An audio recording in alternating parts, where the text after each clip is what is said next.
दा मा जादों आइमोन बाबामोन मैया जोङो मालिफारायाव बे रिसेपसन कमिटियाव मोनाबिलि समाव रायलायबाय थादोंमोन। बे रायलायबाय थानायाव मा जाहैबाय धर्म फालिनाया ओम नामखौनो लानो मोना जाहैदों धर्मआ। ओमफ्राय मोनसेबाव मा होनो ब्रह्म नामखौनो लानो मोना जाहैदों ब्रह्म बेबायदि आरो। ओमफ्राय बिनिफ्राय हाथाइनिफ्राय माबा मोनसे मुवा बेसाद लाबोयोबा गावसोर बेखौ जों लाबोखाना जेनेबा होफैबाय आरो बेखौ जों दांफिननो मोनला आरोखि। माबायदि धर्म फाल' खालामदों आइमोन बाबामोन। ओमफ्राय जोंनि बे जायगायावनो हाबा होगोन जाहैबाय बे न'खराव। दानिया टाइटेला ब्रह्म टाइटेलखौनो दोनथ'नांबाय जाहैदों। ब्रह्म टाइटेलखौ दोनथ'नानै माबा मोनसे होबाय आरोखि टाइटेल दोनथ'बाय आरो मुसाहारि ना माबा। ओमफ्रायसो हाबाया जानानै थांबाय। ओमफ्राय दानिया न'नि मानसियाथ' जोंजों दङ। ओमफ्राय बिनिफ्राय मा जाहैबाय न'नि मानसि आरो बे गामिनि मानसिफ्रा हमबाय जाहैबाय आरो। दाथ' नोंसिना सार्टिफिकेट आरो बे हा हुनि कागज आधार कार्ड गासैयावबो ब्रह्म दंजोबो। बेखौ नोंसोरो मा खालामगोन जाबाय जाहैदों। नङा बे हाबायावल' नांगौ बेखौ सोलायब्रबनाय आरो।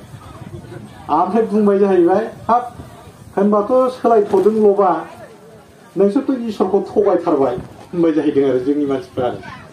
दा बेबायदिनो माने धर्म पालन खालामनाया गोदाव सोराव बेबायदि जालायगासिनो दं आरो। दा जोंनि गेजेरावबो आइमोन बाबामोन जोंबो दा ब्रह्म धर्मनि मानसिया सत्य धर्मनि मानसिफ्रा गुरलाब गुरलाबसो ओंखारदों फारसेथिंजाय। ओमफ्राय फारसेथिंजाय माने धर्मनि प्रति जेबो गुरुत्थ गैयि बेबायदिबो माने जागासिनो दं। दा माबायदि जादों आइमोन बाबामोन बै जोंनि बाक्सा जिल्लानि मसलपुराव गैयाबाबो 25थानिफ्राय 27थासो गामिया माने ब्रह्मफोर गोजा।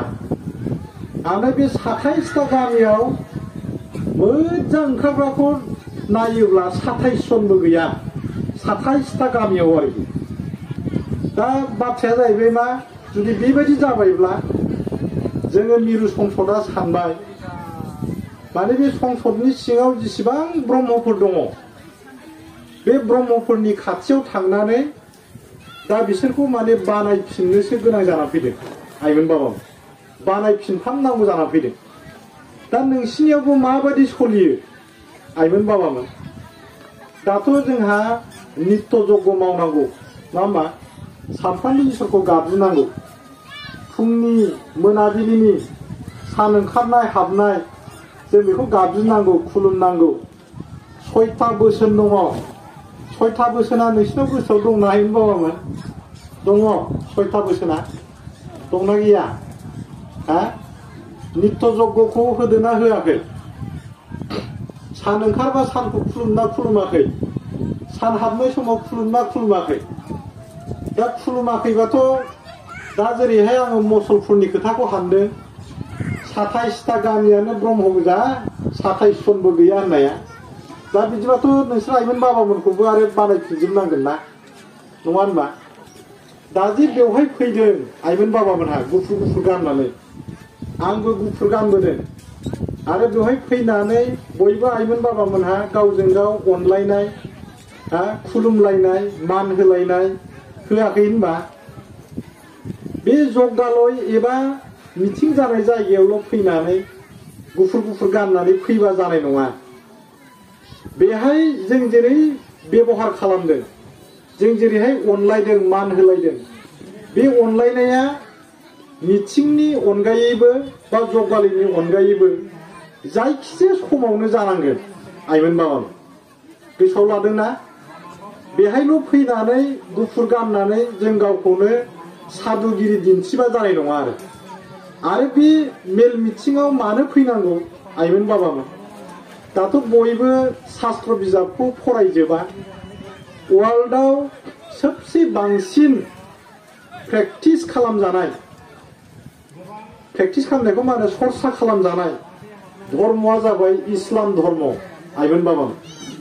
बे इस्लाम धर्मआवनो 2% मानसिया कुरानखौ फरायो होनना बुङो 100 जनाव सानै जोंनियाव 100 जनाव साबैसे सासे दंना गैया आइमोन बाबामोन बिसिनावनो 100 जनाव सानै मानसियाल' कुरानखौ फरायनानै धर्मखौ प्रेक्टिस खालामो होनना बुङो दा जोंबो सायावल' ब्रह्म जादों जोंनि माबाखौल' मा धर्म होनबा ब्रह्म धर्म मा धर्म होनना बुंबा सत्य धर्म खिन्थु जोंनाव हारा मोदोमाव हाबाखै जेरै जानाय लोंनायखौथ' जोङो थिग खालामाखैना आइमोन बाबामोन गारनो हाया जोङो बे 6था बोसोना मामोन 6था बोसोन जे जोंनो होदों ख्रिस्टियानिटियाव गासै 10था दङ 10 कमान्डमेन्ट्स आरो जोंनि ब्रह्मआव बेसेबां दं आइमोन बाबामोन 6था दं सेथियावनो जाहैबाय बिश्व ब्रह्माण्डखौ परिष्कार खालामनाय